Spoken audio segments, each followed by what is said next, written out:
Before you know it, farmers market season will be underway. Love that time of year. So it seems fitting to celebrate the agriculture that our state is so deeply tied to.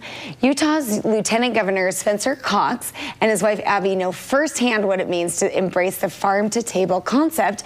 They hail from one of Utah's prominent farm families. So tell us a little bit about your transition, because you lived in this, you were both born in smaller towns, lived in the city, and just made your way back.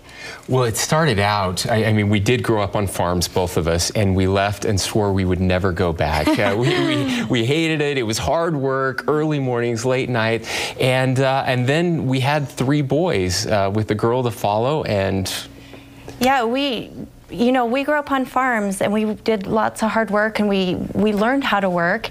And what happened was we were living in the Wasatch Front, and I had 3 little boys. I just had my 3rd boy, and I didn't know how to do it on 1/4 of an acre.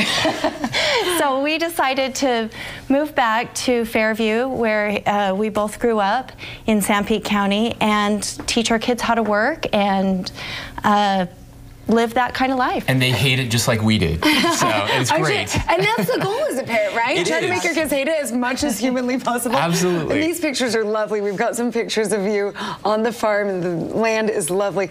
But I will say, you do hear often people kind of reminisce about the farm life and how much they learned as a kid, or growing up, going in the summers to grandparents' farms and kind of living on the land and learning how to take care of those things. And I know it's taught your family some important lessons just about work. Yeah, it really has. The important thing to me, I think, and as we're talking about National Agriculture Day on the 21st of March, is this idea that we need to understand where our food comes from.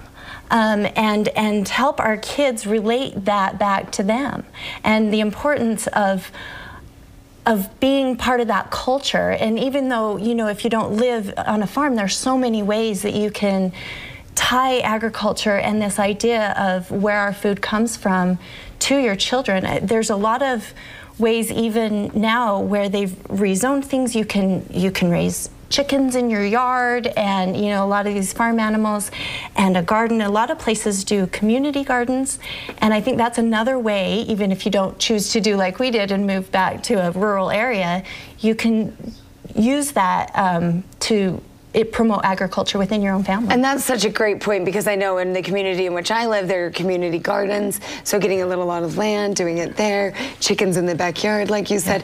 And it's funny, because our kids we've moved so far from kind of seeing that. Everything comes in a package. What? Yeah. What is this? It's not in a package that I open. They don't know what it is. So you're right, kind of moving back to showing how important it is. How as a community can we support farmers? How can we feel like we're making progress in that area? Yeah, well, it's interesting. A lot of people don't realize how important agriculture is to our economy here in the state of Utah. 78,000 jobs are supported by agriculture. $17 billion worth of our economy comes from agriculture, and yet we feel so separated from it. And so the things you talked about, I think, are critical to helping our kids realize that milk doesn't come from the store, right? That it actually comes from these places. And we have those opportunities. We're fortunate to live in Utah, where so much of Utah is still rural, that you can drive a half hour and be on a dairy farm.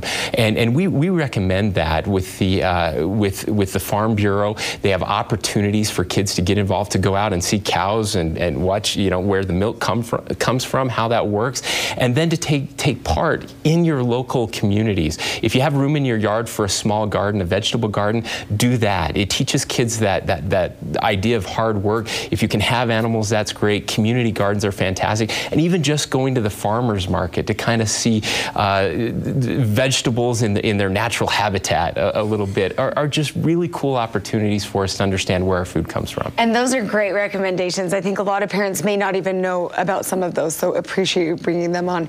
Where else can we go if we want to know more about Utah's agriculture?